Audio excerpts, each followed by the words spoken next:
Hi, I'm Brent Johnson, and today we are at Grace Episcopal Church in St. Francisville, Louisiana, just north of Baton Rouge a little bit. And with me is Austin Clark, the director of music here, and he has brought us here to share this wonderful instrument. Austin, tell me what we're sitting in front of here. Okay, we are at an 1860 Pilcher organ that is believed to be one of two of the oldest extant examples from the Pilcher factory in St. Louis. So it's a really interesting instrument. The parish dates from 1827, and then this building was built, I think, in 1858, and then 1860, somebody wants to give an organ, and then Pilcher puts this organ in, and then 1863, the church is severely damaged by artillery. Yeah, I noticed on the drive here, I passed some Civil War sites, so there were battles that happened right around here. Yeah, right. And organs were casualties of the war too. We Right. don't talk about that much, but it must have happened. Right, yeah.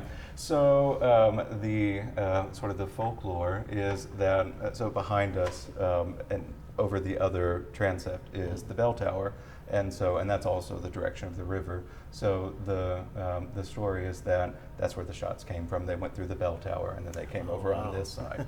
Now, another story is that all of the metal pipework was taken out of the grate for the war effort. And so it's an interesting instrument because the swell is 1860, so it's very period. And then you get to 1900 when we've recovered from the war and the church has now rebuilt. An interesting thing about the parish is that it's one of three parishes that predate the diocese. So we're right on the Mississippi and we're on the English side. We're at the tip of the West Florida parishes. If you cross the river into New Roads, that's the French side. So it's right at the edge here. very, very Anglican here. So 1900, you have Pilcher brothers who set up shop in New Orleans, and all of the metal pipe work in the grate is stamped Pilcher Brothers, and it is a completely different character. It's much bolder, and you sort of get something more classical. Interesting. Well, it's worth talking about the Pilchers a little bit because there's a lot of different instances of Pilchers. Right. Henry Pilcher was on the East Coast, and then he came to St. Louis to get away from English competition. Right. And then that's when this organ would have been. But although Henry Pilcher, the father, was retired 2 years before this. So this is Henry Jr. and William. Jr., right. Yeah. But then Henry Jr. left and opened up shop in New Orleans, or no, it was in Kentucky eventually. Kentucky, right, yeah. And then his son. So there's actually three different sort of instances of Pilcher. But this is really interesting. This is Opus 42. Okay. And so we do know that Henry Jr. and William built this instrument. Yeah. All right. Well, the booms outside are not artillery from invading troops. There is some thunder going on outside, so if you hear some rumbling, that's what's happening. But we're here on this lovely day to hear this, so we'll hope maybe it'll all cut through clearly. Tell me what stops we have, and let's start with the old stuff first. Let's start with the swell. Sure. So the swell, it's sort of what you would expect of an instrument of this period. There's a shared bass for the 8-foot stops, and then for the 8-foot stops, there's the open diapason, there's a gedect, and then a dulciana. So all three of those stops use the same bottom. Okay. And something interesting about that, the bottom octave of those stops, of the open diapason and the 4-foot octave are outside the box. Oh, okay. Yeah. And I thought originally that was something that was done later. Everything stops at tenor C. Right. But then in the original stop list, that was there. Oh. So I think that's interesting. So just the way they compromised to get everything in the Right. So if we start with the gedect, it's sort of, again, what you would expect of an instrument of this period.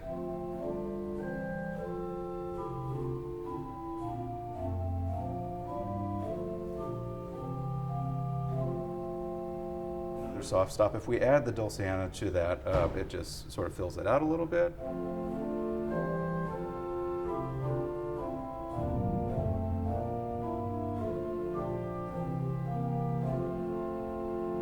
those out for the open diapason. I think this is the one that sort of makes me feel most connected to the history of this instrument. To think this diapason has been playing for, what, 150, 160 years? Yeah.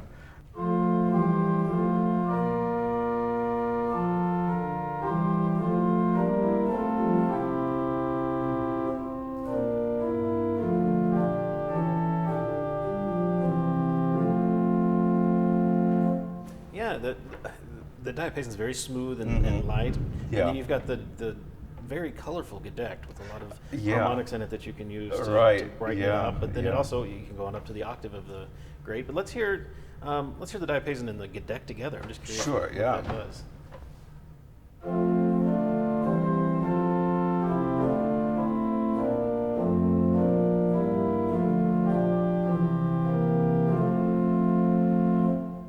Really brightens it up and adds some character to it. And this 4-foot flute, I think, really is sweet. With this combination right on top of that.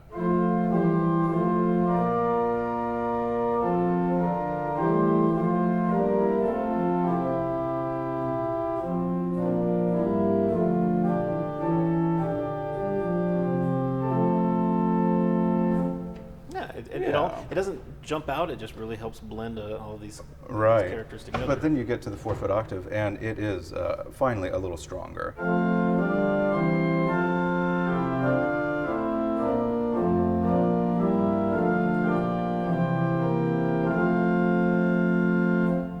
I can really tell you added that 4-foot right, in it there. finally Now, you had to pull 2 knobs to bring that on. Right. Because even that shared bass still requires a knob. Right, and that's because it's a tracker instrument, and so your stop action for the stops inside the box, that's one mechanism, and then the bass, the bottom octave, which is outside, that's on a different. Separate. But that would also give you the option of, say, putting just something in the bass and then accompanying it with something in the right hand. So it has some functional use as well. Right, and that's really useful because, again, very common for this period. There's only a 16-foot board in the pedal, and so anything registrationally that you do to connect has to be through a coupler. That makes sense. Okay. All right. Well, let me hear that swell flute by itself. I'm just curious what it can do for us.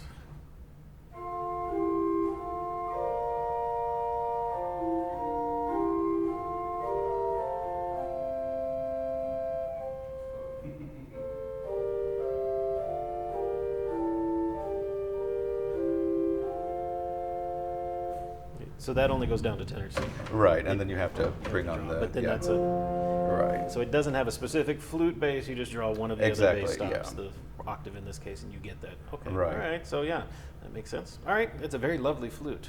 It is. It is. Very colorful, but interesting. You have to remember. Right. When I sit down, those are sort of the first things I pull on. I pull on a coupler, and I pull the basses because they're going to stay on. Yeah.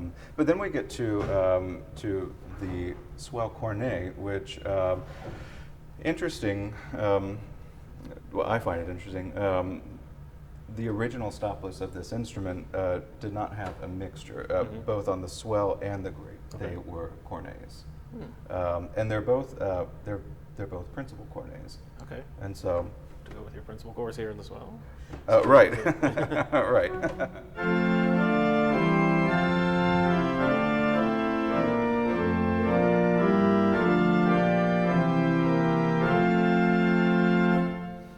So that tells me that in the 1860s, the Pilcher sons were still building English-style choruses, like their father would have known in England. So right, yeah. And that's probably what it originally had in the grate, but later they changed their mind and said, I think so. That's not the style anymore. Right.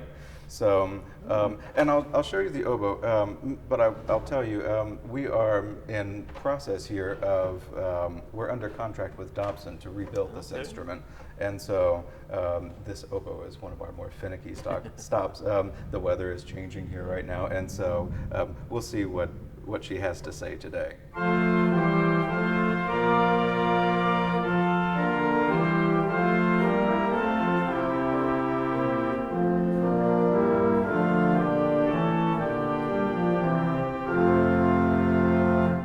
little cranky Yeah, this a little morning, bit. Well, but it's a warm, muggy Yeah, summer day today, yeah. late summer day. So, I'd like to hear just a little bit by itself, though, just Sure. to see what they're going for.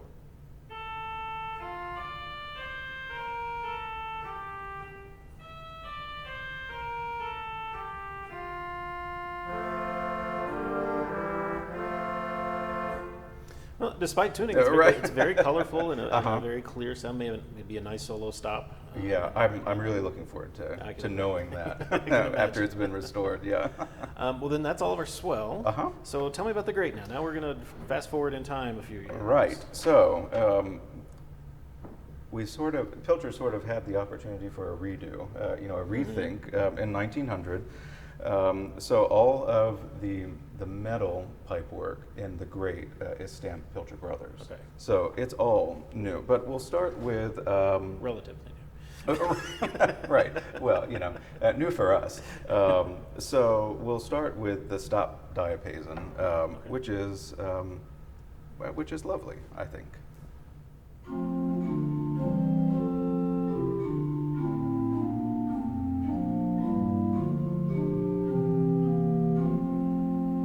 Lovely 4-foot on top of that.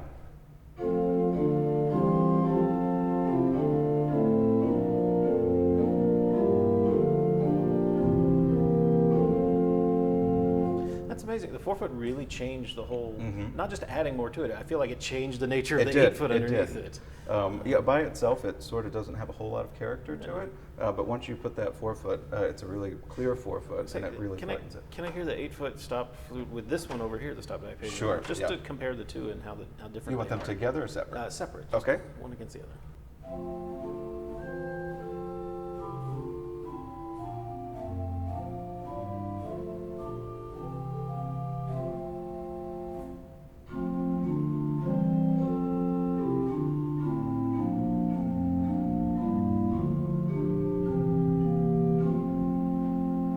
It's amazing how different they are. One of my favorite combinations on this organ, and it sort of makes me feel like Stanley Voluntaries, is the swell diapason with the great stop diapason.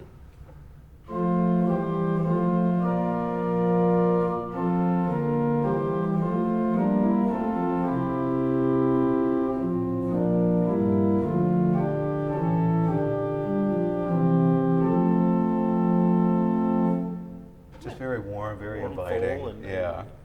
I mean, a small congregation, you could probably see. Right, right, yeah.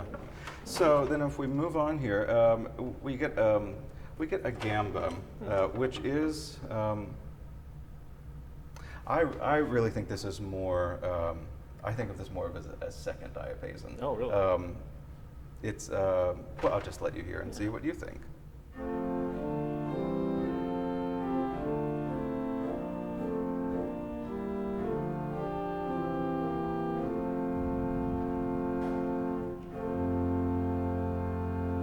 Yeah, It's a little definitely. thinner. It's not Yeah. not what I would call a gamba. Right. Maybe even dulciana, maybe a loud dulciana. Right. It sounds like a principal. It Right, sounds like yeah. a diapason And tone. then if we put the great flute and the gamba together, you're sort of getting into a soft, jeu de femme type of thing here.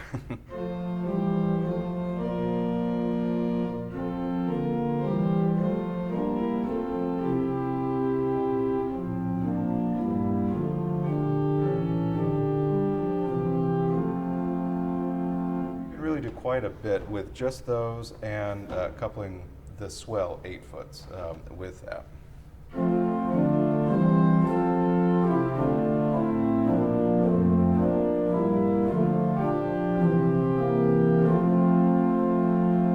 Nice full sound. Yeah. But then we get to, everything's in character so far. Mhm. But then we get to this open diapason, and it's just huge.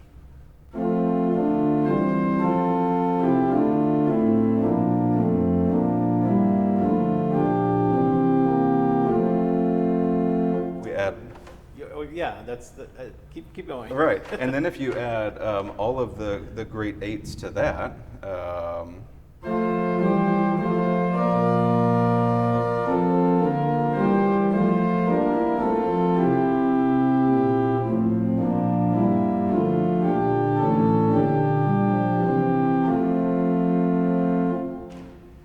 I don't know how much of that is actually original or maybe has been tweaked a little bit over the century. Yeah, right. But it's really leaning forward into the late 19th century to have that big diapason out in front to lead singing. Right. Compared to especially the swell. The swell is so delicate, and then you're sort of going along and things are as expected, and then you pull on that great open diapason. And wait a minute. Well, I'm wondering if somewhere along the line some organist was like, this diapason is just not big enough. It's got to be, because that was such the style, in the 1880s and 90s. Yeah. That who knows?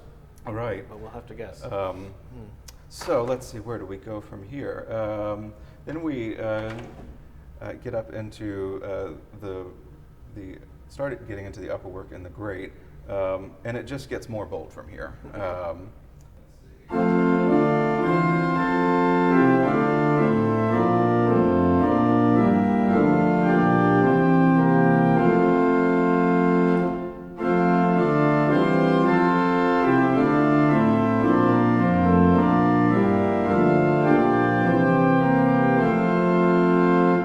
Adding the 2 2/3, and here's the 2 foot.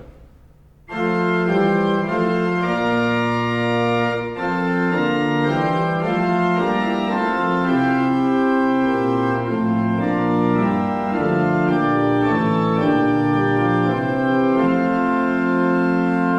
then if we put the mixture on top of that, you really have quite a bold principal chorus.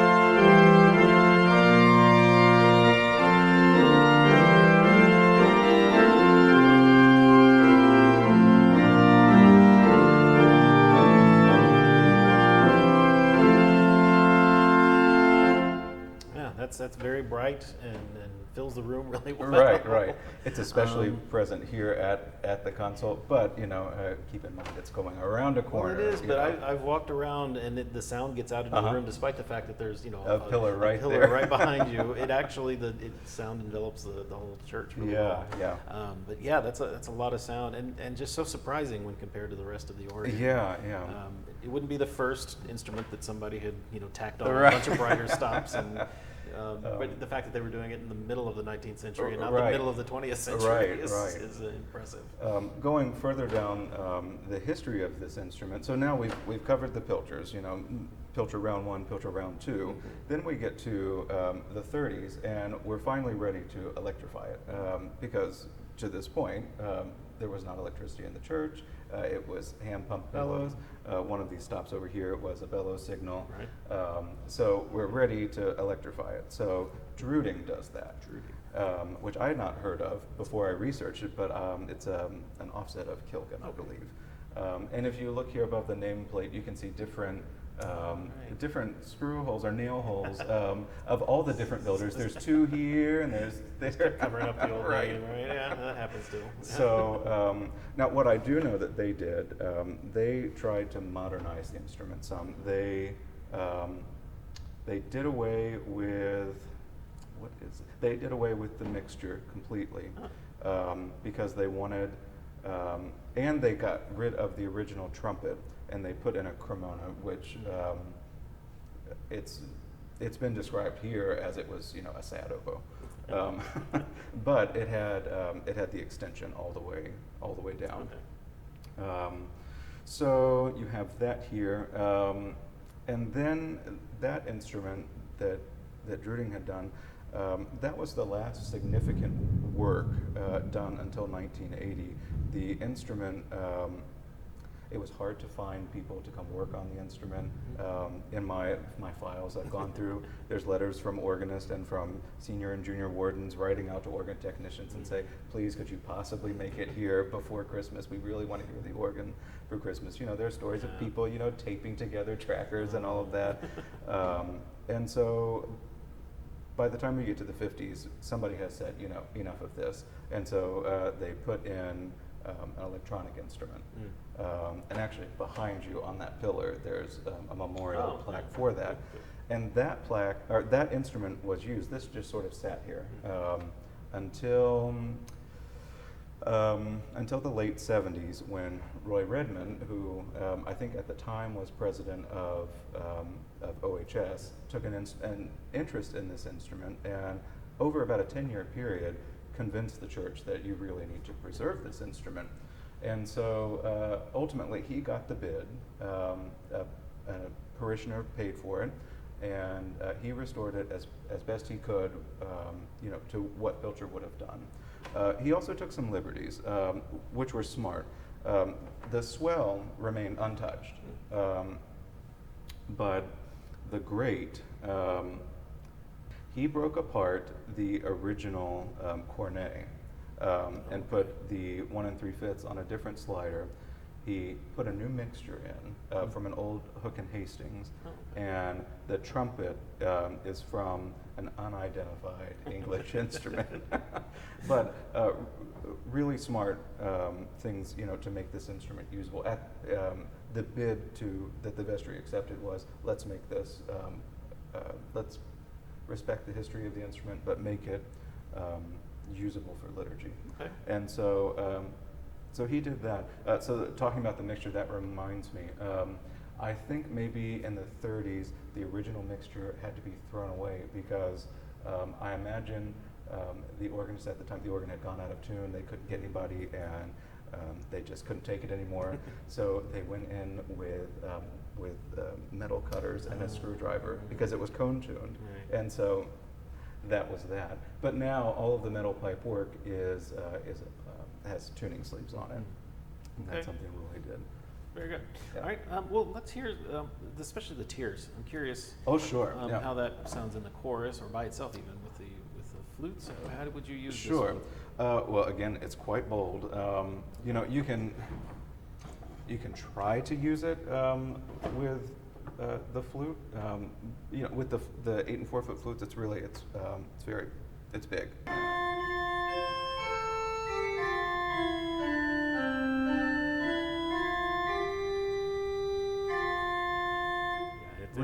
It's scaled to go with the principle. I mean, yeah. that can work, but right. I wouldn't use it that way.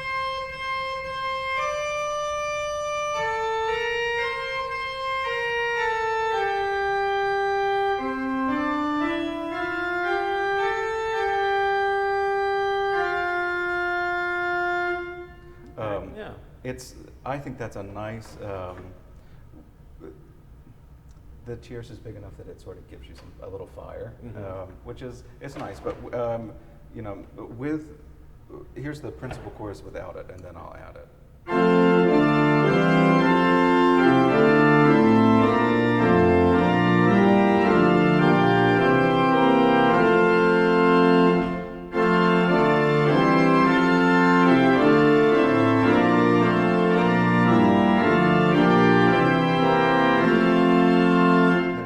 Trumpet to that, we're cooking.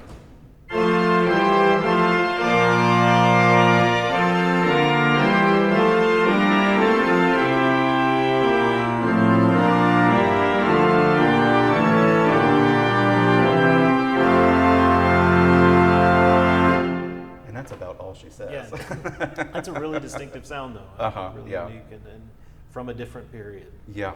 We have a couple of pedal stops then, still. Well, we have V1. V1, just one pedal. And you really have to,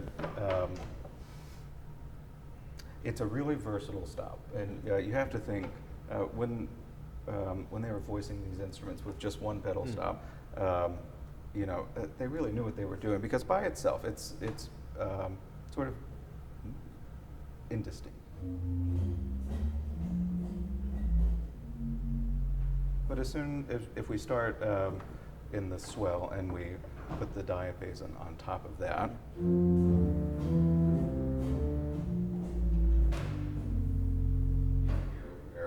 where it changes. But then, like if we're on the grate and we're on a softer 8 and 4, and we don't have it coupled to the pedal.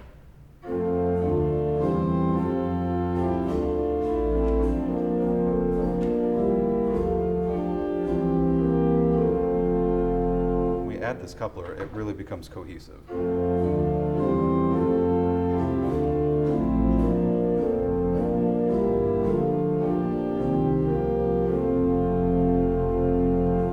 Yeah, it supports either ensemble there, and even with the full organ, it actually still. Hearing you use it earlier, it definitely works really well. Yeah. Right, and then the other knob over there is your former lower signal. So it's a tremulant that affects the swell, and again, it's one that it needs some attention. We sort of get the diesel truck idling.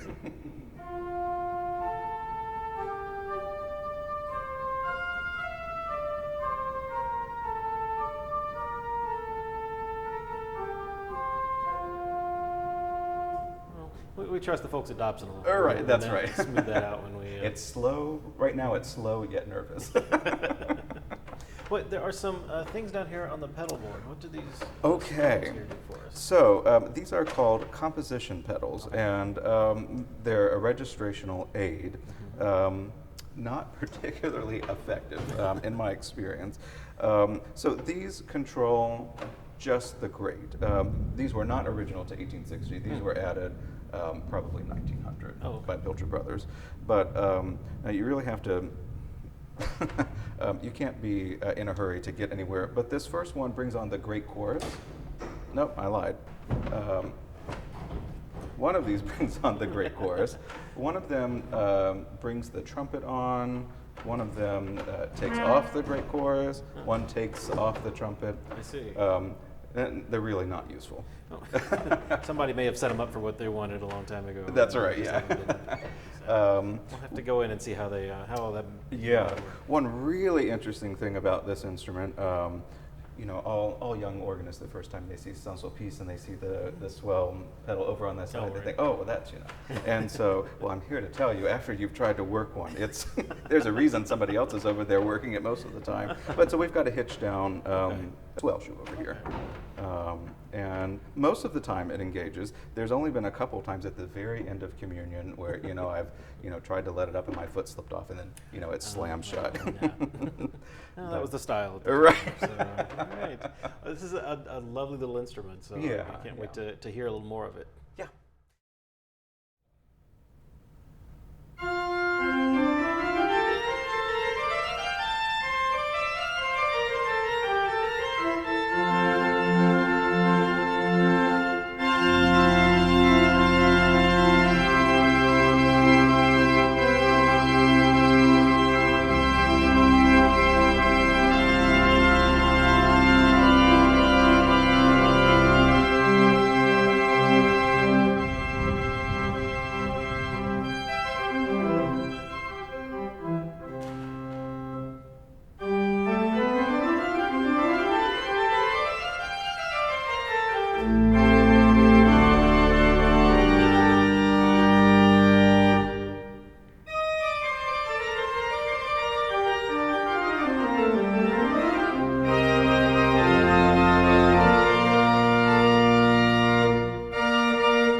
So we get access to the inside of this organ from the back. There's a little bit of space between the wall and the panels that are removed.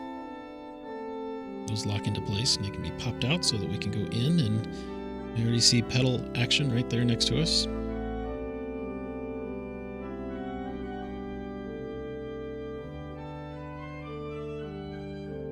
Squeeze in, we can see the new blower attached to a modified regulator, blows right into the main regulator.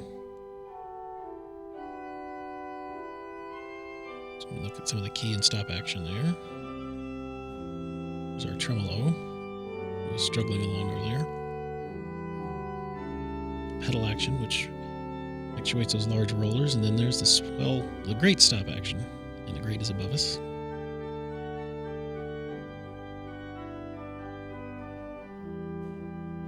Looking up at the grate and the facade pipes and the very skinny little ladder that we have to use to get up there. And looking down, this is where the tubing goes out to the facade pipes. This block of wood has channels cut in it, and it's covered with leather. And then tubes drilled through that block that go down into the toe board for the facade pipes. Interesting way of doing it. Now we're up on the grate walkboard.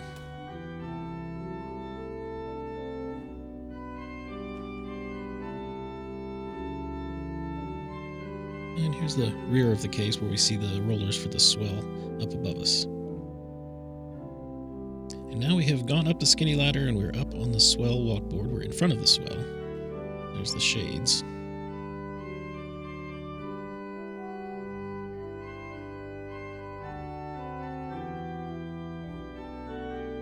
And there's the exterior pipes, the bottom of the principal and the shared base are all outside the box.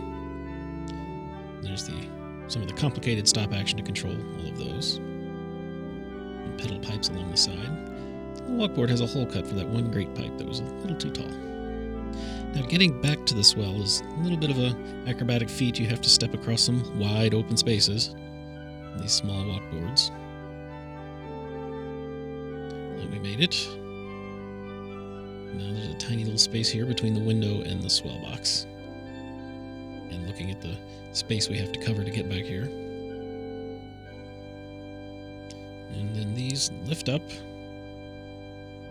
And we can see then into the very crowded swell.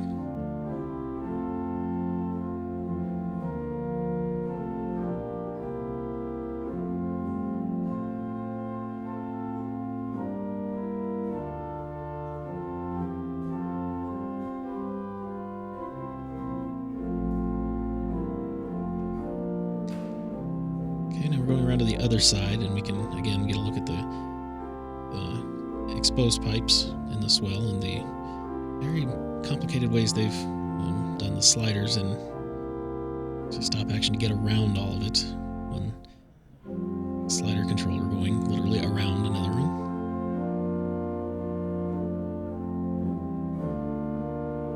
It's the back of the facade. So now we're going to, once again, step over a lot of empty space and land on that walkboard and make our way down. Now this is something we've seen before. The case of the organ was used to pack it up to ship it to its location, so we see the name of the riverboat stop where this was to be unloaded and taken to the church.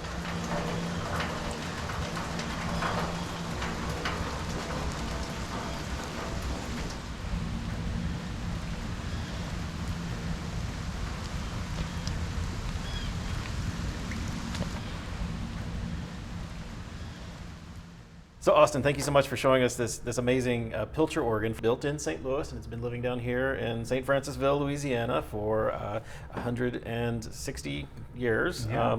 Still singing. We're glad to hear it. I'm happy the church has decided to keep it playing and wants to restore it. And thanks to Roy Redmond for getting them started on the whole process. So it's been wonderful to look inside. It's such an example of some historic organ building that we just don't find everywhere. Right. So that's been our trip to Baton Rouge. I hope you've enjoyed it. And remember to subscribe to our channel for upcoming videos and click the bell to get notifications if you would like to support the Organ Media Foundation and help us make more videos and come visit unique instruments like this one. You can do that by going to organ.media and clicking on support. And as always, for streaming classical organ music 24 hours a day, visit our 3 streaming stations, organlive.com, Positively Baroque, and the Organ Experience. Thank you again, Austin. I'm Brent Johnson. I'll talk to you next time.